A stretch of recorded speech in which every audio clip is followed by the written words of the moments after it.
Wisconsin and Minnesota.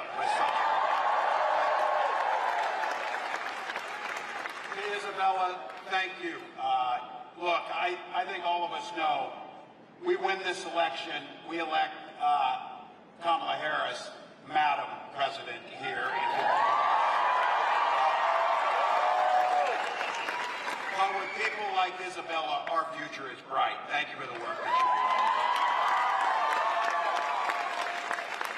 Mayor Payne, it's always good to be back. Thank you to all of our local elected officials who are here. I'd also like to say we've got a lot of work to do in 52 days, but we're pretty lucky. We've got some incredible folks to elect up here in this part of the country.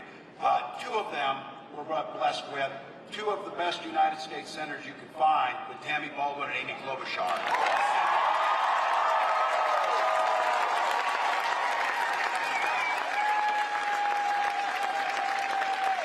And there's a lot of races, but one I'm pretty familiar with, a congressional race over in Minnesota. I have the privilege of being friends with one of the most effective legislators I've ever worked with. Jen Schultz is running.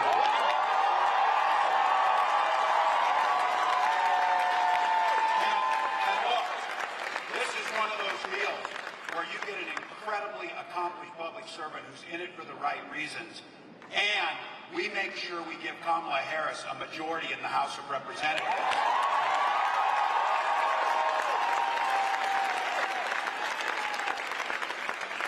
I'll just give you two reasons why the current occupants shouldn't be there.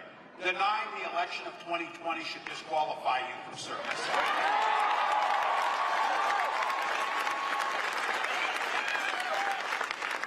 And when those 4,000 jobs in replacing the Blatnick Bridge, don't come crawling over here when you voted against it and tell us you had something to do with it. We had nothing. Go get Jen elected and so many others. Thank you.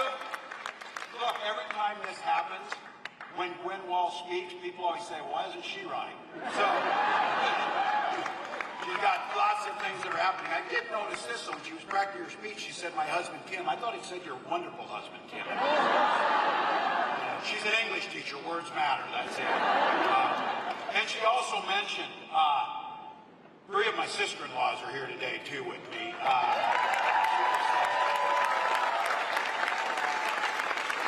Are you seeing a pattern here?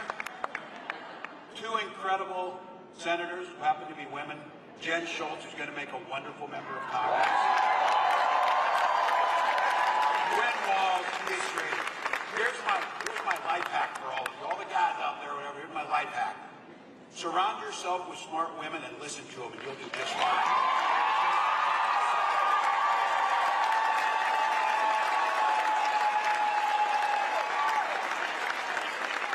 That includes our fellow cat owner, Taylor Swift, too.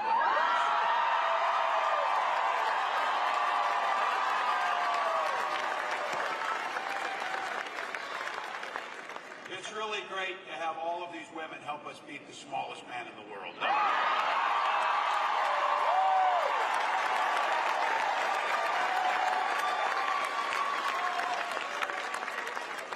Each and every one of you, look, it is true. There's anywhere else you could be. You've got busy lives. You've got things going on. These days are precious. This is a Saturday in northern Wisconsin. It's nice outside. These are rare and you're precious. But it speaks volumes about you. The Vice President often says this, and I don't think for a minute as you gathered with your neighbors. I look out here, I see old friends, new friends. Same thing probably with you. But it's something really special as free people to gather in a space with our community to self-determine how we want our country to be. You chose.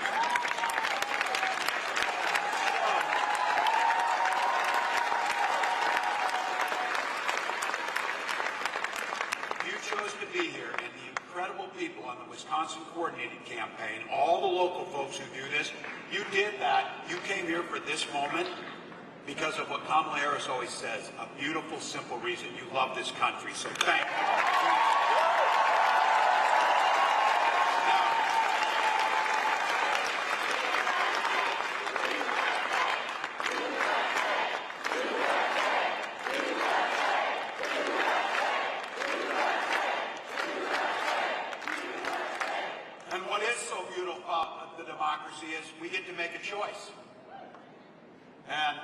like 61 million other people in most of the rest of the world, we got to see Tuesday night. That's a pretty simple choice. It should be.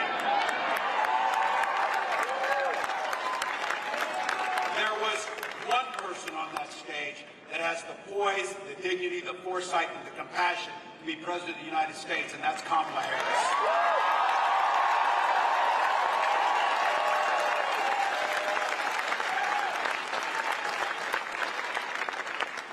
She commanded that room. She's tough, she's tested, she's ready, and I can tell you, I am so incredibly proud of her, but I tell people this. Someone came up to me and said, "Hey, the Vice President did an incredible job. I'm so surprised." Why were you surprised? You need to ask yourself why you were surprised. A prosecutor, county attorney, Attorney General of California, prosecuting transnational gangs and other criminals, United States Senator and Vice President of the United States.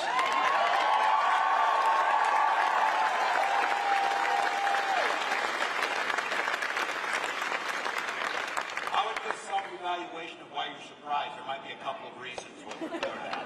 None of it had to do with competency and getting ready to lead. And it started, she had the upper hand in that thing, no pun intended, from the handshake.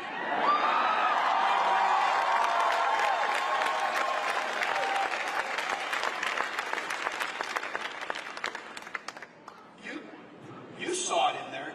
You can't bring yourself to look at the Vice President of the United States. You can't bring yourself to shake hands in the middle. This is how we do things in this country. The democracy matters. And when you lose, you do the exact opposite of what he did. You shake the hand of the person who beat you and you help them become successful. I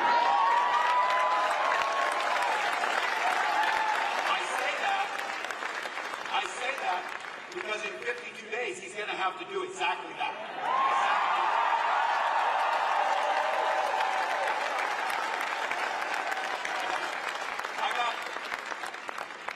Maybe unlike the other side, I talked to Vice President Harris. You know, we like are communicating. But we didn't talk about this. I got asked right after the debate, "Do you think you should do another one?" I said, "Well, I haven't talked to her, but if my advice is, yes, every day we should do another one." Because what you saw is what we all knew. Donald Trump is exactly what we knew him to be. We knew exactly what his true colors were on full display. His true colors were on full display. Not his makeup, but his character. And I said this, you saw that caricature of an old man shaking his hand at clouds and telling kids to get off his yard. That's what he did. Obsessed with the past, and this is what's unforgivable. Rooting against the American people. Rooting against them. Everywhere he goes, terrible city, terrible place, terrible state. All these things. I wouldn't go. Always, as the governor of Pennsylvania says, and plug your children's ears on this, this is the governor of Pennsylvania, everywhere he goes, he's shit-talking America. Everywhere he goes. Because he doesn't believe in us. He had the simplest opportunity the other night to answer a couple simple questions. First one being, he refused to say he wanted the free and brave people of the democracy of Ukraine to win the war. And here's what I'm going to say to Wisconsin. Thank you for the deep dignity that I know exists here. Yesterday, I was in Wausau with a group of folks down there. And it's nice. It's your state. Go there. Visit it. No, we're there. And I got a chance to meet a couple of people. Anastasia and Anton and their young son. They were forced to flee Ukraine during the war, and they were taken in by the people of Wisconsin. And you know what the first thing they did was? They started a small business, a bakery that's creating jobs and growing the economy right there in Wausau.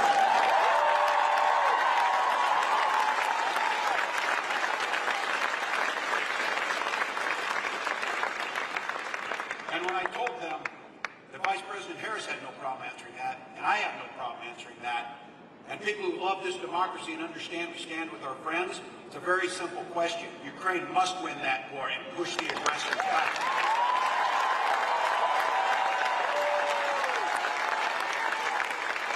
He also had another reason. He refused to answer if he would sign, veto a national abortion ban. Wouldn't answer it. Well, you know why. know why. All of a sudden now he says he's all for the support or whatever. Here's the deal. He doesn't trust women, and they sure the hell don't trust him.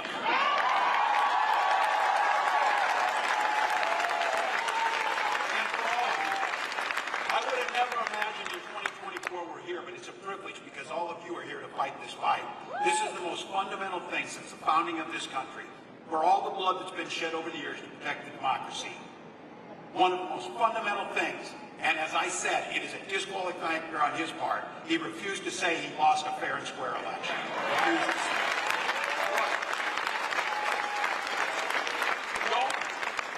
Don't allow us to become the frog in the slowly boiling water, to pretend like that's any way normal or okay. Say it every single day. He lost the election, he's trying to lie about it, and he will do so again.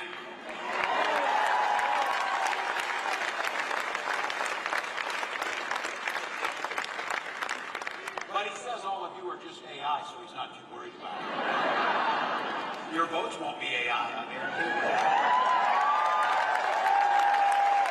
But with all the bluster, all the misinformation, all the inability to stand on the core values that makes America the great country it is, he also had nothing to say what he would do to make your lives better. Nothing. Healthcare plan. Remember? Came down this golden escalator 9 years ago. Got asked about Obamacare. I'll rip it out. I'll have a better plan on day one. It was 9 years ago. What we saw Tuesday night is, look, he apparently has been doing something. He has the concepts of a plan. And as I said this, if I got that excuse from one of my students, I would have laughed them out of the room. No, try better. Try better.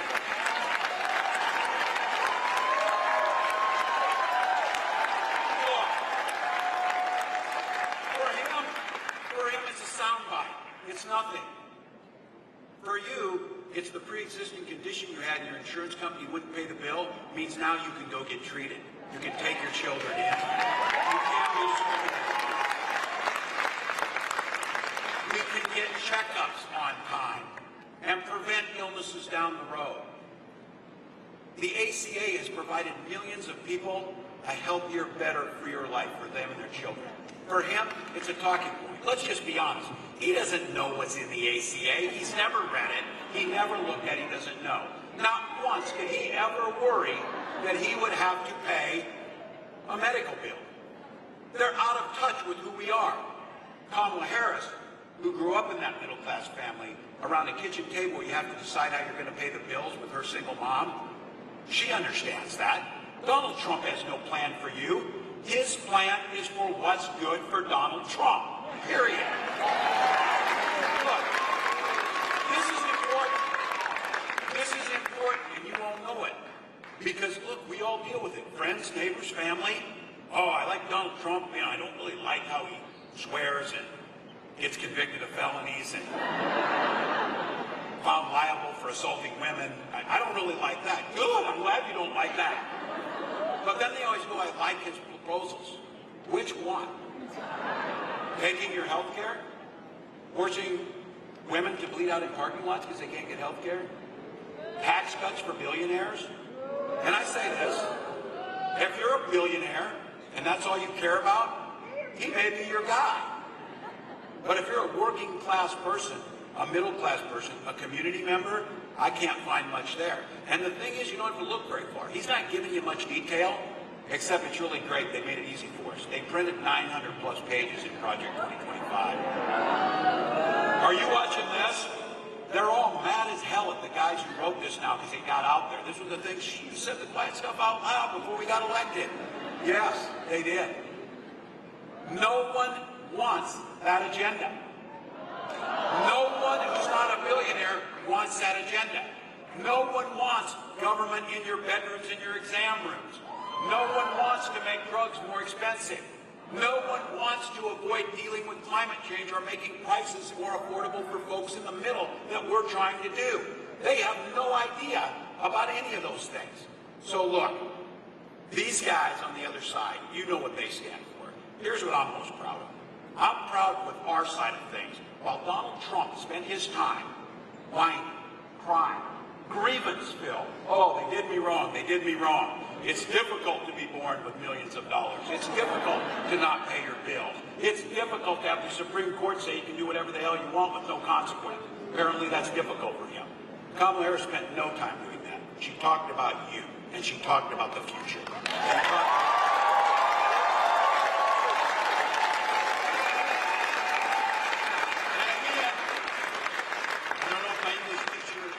Wife would enjoy that I'm going there. Another pun, she prosecuted the case really well on Tuesday. So, but you know what you also saw? You saw this, and you're here, and I see it looking out at each one of you. This is hard, important work. This is difficult work. This will shape generations to come. But hard work can be good work, and hard work can be joyful work. And that's what she did. She brought joy back to the idea of politics, an idea that it can be better, bigger than just politics.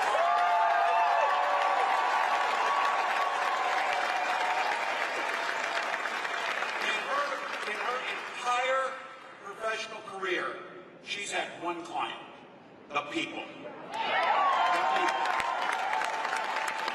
And she says this. In her entire career, prosecutor, attorney general, senator, vice president, she never asked Democrat or Republican. She asked, are you okay? And what can we do to make things better? So look, we were in Pennsylvania on this bus tour. This was really great. We're old school. We're getting on these buses and we're going into red areas and we're talking to anybody who's out there. Because look, let's just be honest, and she knows this better than anybody. We were looking out at a crowd of supporters. There was a whole bunch of our supporters with signs just like you, and we're all excited, and really great t-shirts, by the way, up front here. And then on the other side of the street were folks who weren't our supporters. It's easy to tell. They're all in the same hat. I was saying a group of independent thinkers on one side of the street, over there, ready to go. But she turned to me, and it was just Gwen and I and Doug and Kamala Harris. And she turned around to me and she said, Tim, never forget, we fight just as hard for folks on this side of the street as folks on this side of the street.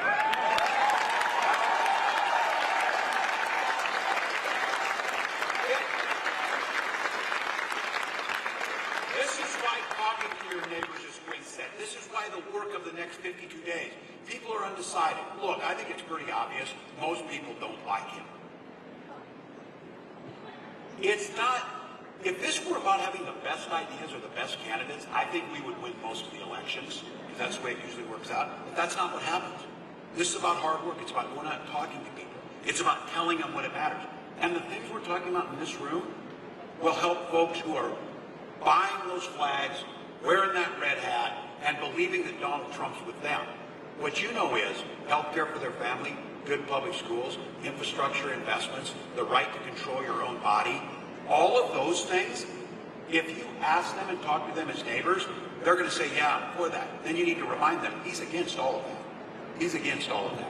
So look, as that prosecutor, she had to take on predators, fraudsters, people trying to cheat you, career criminals, big corporate interests who think they're above the law. Now, it was easier the other night because all of those things were wrapped into one person. So you could take it on. But the fight was there. The idea that we lay out a plan, an opportunity, autonomy plan, one that knows, because she grew up in the middle class, she knows that it's not enough to get by. We've all been there. It's not enough to get by. People want to get ahead and thrive. And in this country, the richest country in the world, there is no reason that the gap between the CEOs and the folks who are doing the work, the labor that's doing the work,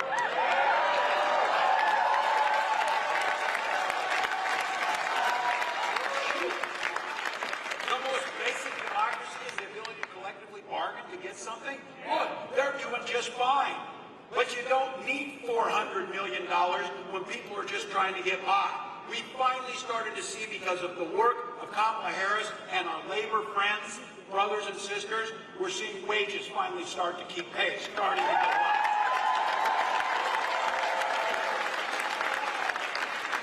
So I said this. She wants to make homes more affordable. Because you know why? She watched her mom scrimp and save for years to buy that house. I watched my mom worry after my dad died and the medical bills there will I be able to keep my house?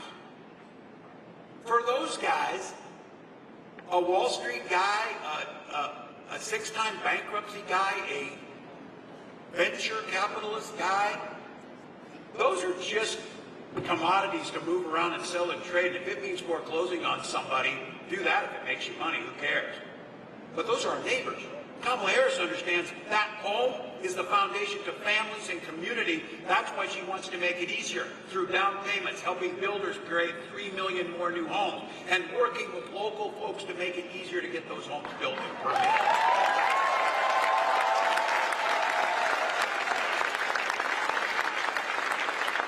Now, when she talked about prices and price gouging, it was fascinating to me to watch how fast Donald Trump and his running mate jumped on to defend price gougers. Look, 37 states already have laws against that.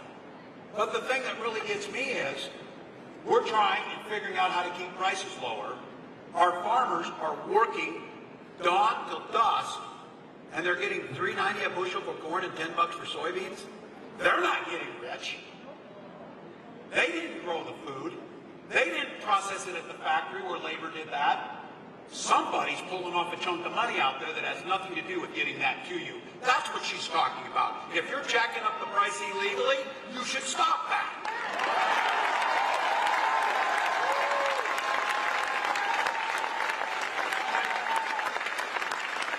And one of the American dreams is to choose your path. And none of those paths should be closed out. The idea, if you've got an idea for a small business, it should be easier to start that small business. That's why she proposed increasing the tax credit so you can get up and off the ground. Making sure then that you've got health care so that that doesn't drive you out of a small business. And then making sure your neighbors are being paid enough that they can actually spend money at your small business and everybody thrives.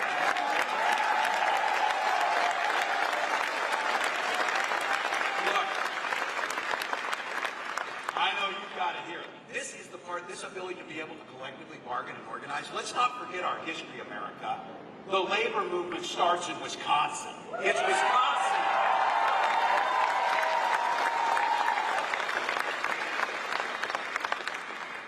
So, the idea of investing back to the middle class, the idea of growing from the inside out, the idea that everybody can have a place in this. We have a Minnesota saying from one of our senators who we lost way too soon, who says we all do better when we all do better. It's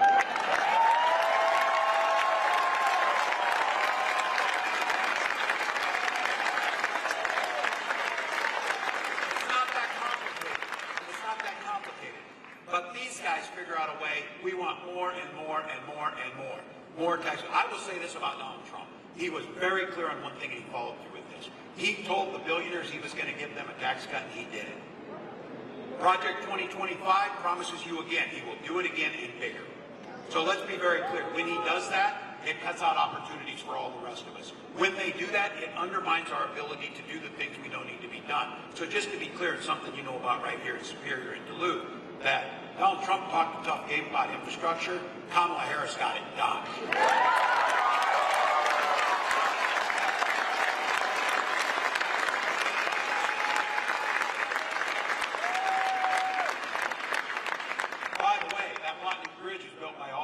That's the guy who's trying to figure out how to not pay his damn taxes so that he doesn't have to fix it. All of us understand that that bridge creates economic opportunity, connecting us together both physically and as a people. It makes good sense.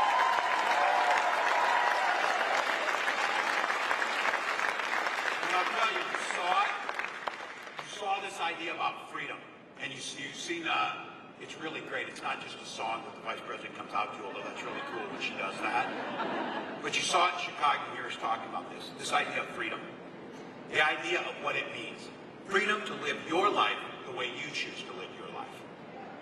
Some of us are old enough to remember Republicans used to talk like that too. They used to talk about freedom. They would have never turned their back on an ally.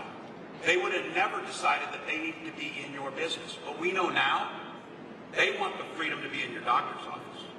By the way, Project 2025, some of you want to go in there?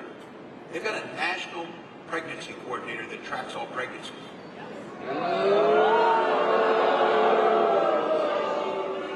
That seemed like too crazy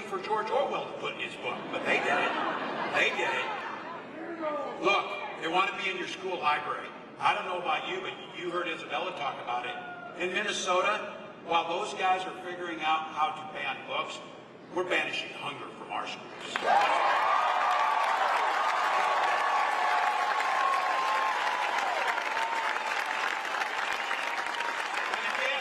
I want to go back to those old school Republicans, the folks that need to come over and realize this is the agenda for them. One of the things they used to always talk about is personal freedoms, personal responsibilities. Well, the responsibility part is out because Donald Trump has never taken responsibility for a single thing. But the personal choices and the personal freedoms, we respect it. We respect it. We may not agree with it. We may not agree with that. Look, I get it. There's some of you choose the Packers over the Vikings. That's your choice. Your choice. Oh, give it to me. Give me my moment. Give me my moment. We don't have any Super Bowl rings. Just give me the moment. Well, look, we may not agree and we may differ, but you heard me say it, and I know it's a Wisconsin rule. I claimed it for Minnesota, but I know you got it here too. The golden rule that makes everything work better is mind your own damn business.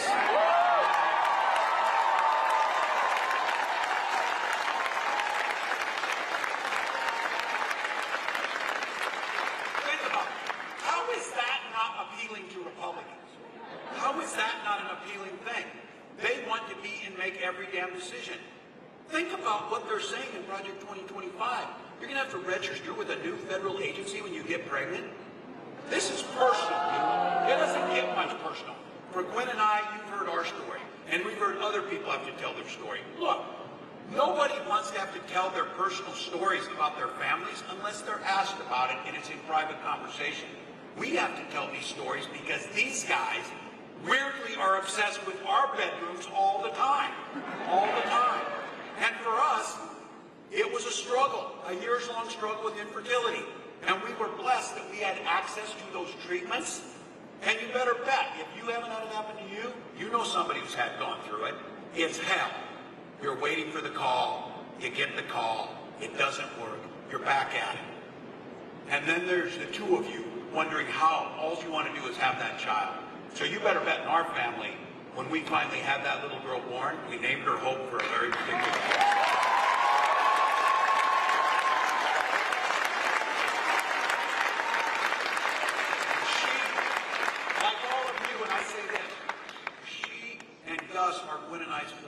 Just like your children are, just like how you choose to live your family.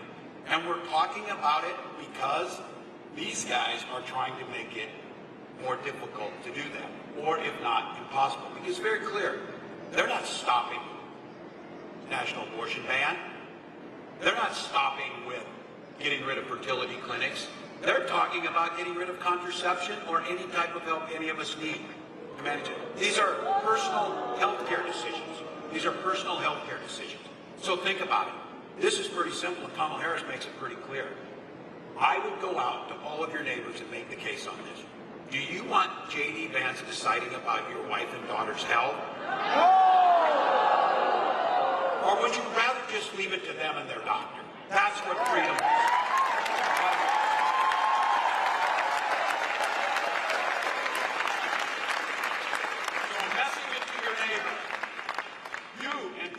Make the decisions, not politicians, about your personal health care. It's as simple as that.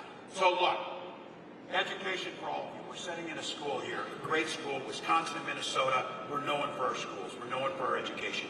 We know that that's a ticket to the middle class, shouldn't be a ticket to debt. So be very clear about it. Investing in education, investing in our teachers, investing in the future is another one of those. When we all do better, we all do better. It's that simple.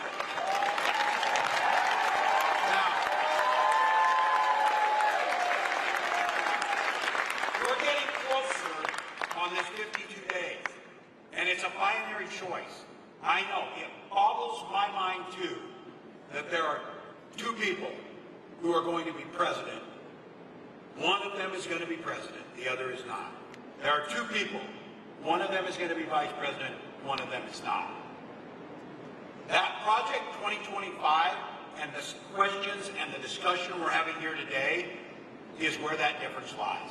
Because that program, and I say this for my mother, who survived after my dad died on Social Security survivor benefits and who counts on that check right now, Kamala Harris has pledged, and we will pledge, to protect Social Security and Medicare with everything.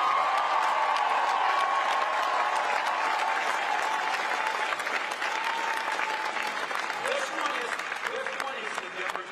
People see the world from where they stand. If you stand in a middle-class living room, if you stand in a union factory job, if you stand in scrubs as a nurse helping, that's a way to see the world. That's a way to see the world. If you stand, or more likely sit, in Mar-a-Lago, or in a venture capitalist high-rise on Wall Street, why would you care if the Social Security check shows up? You don't care about it because you don't need it. So you're looking for the tax cut. Well, I'll tell you who does need it. My mom. She pays for her heat. She pays for her food with her Social Security check. And it is the best anti-poverty program ever devised in this country. All right. So here's the deal. I say this. I know very clearly, you may not have thought so, but I know it. I am preaching to the choir. You came, stood in line, came with your neighbors, ready to do something about it. As we started out with, because you love your country, because you know the choice is so stark, and you know the impact we can make. You came to do it with joy, and you want to get it done. But here's the deal. Kamala Harris did her job Tuesday night.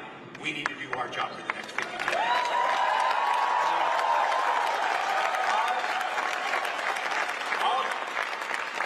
I'll go to my grave not understanding why, but I know it's a fact. This is going to be a margin of error race. And it's going to be won in a handful of states. One of them is the state of Wisconsin.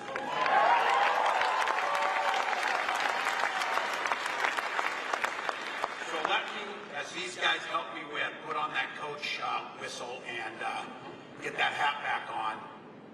This thing's going to be a battle for the next 52 days. It's going to be in rooms, one in rooms, just like this.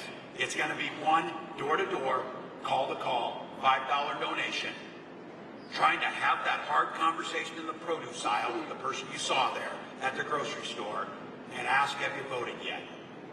And are you concerned about Social Security? Are you concerned about climate change? Are you concerned about our democracy? Are you concerned about middle class? Are you concerned about those things? Because if you are, ask that person to sign up. Ask them to get the vote. Look, this is on. Wisconsin starts next week in voting. Next week. So for all of you, I know it's hard work. I know that, as I said, it's hard to understand that it shouldn't be broader, but that's our country's here. These guys have spent the last decade telling us our system is broken. They've spent the last decade figuring out how to make it harder for people to vote. They've spent the last decade trying to make people pessimistic to believe it doesn't matter if you come to rallies like this, or if you vote, or if you call your neighbor. That's what they've done. You know why? Because they can't win when more people vote. Because the people understand. So that choice of voter suppression versus voter engagement, we choose the joyful path. We choose to take our chances with explaining what we stand for, standing on our record, letting everybody vote, counting every vote fairly, and then accepting the results of that. That's what we do.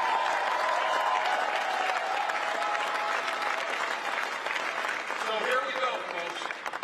Every vote's going to matter. Every precinct. One more vote in each precinct can make the difference in what happens for the next generation in this country. The difference between keeping that guy as far away from the White House as possible and putting in a president who understands and cares about you. That's what we do. So,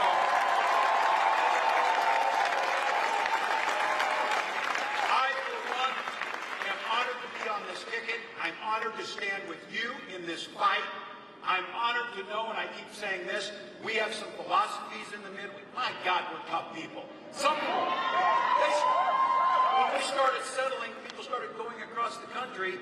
Some of them kept on going until they ended up a place where it's really warm and they have palm trees. Not our people. Not our people. We stopped here. We stopped here. Because we're tough, we care, we're resilient. And we understand that when you stick together, we can get this done. So for all of you here, all gas, no break, 52 days to get to work, got to sleep with your dad,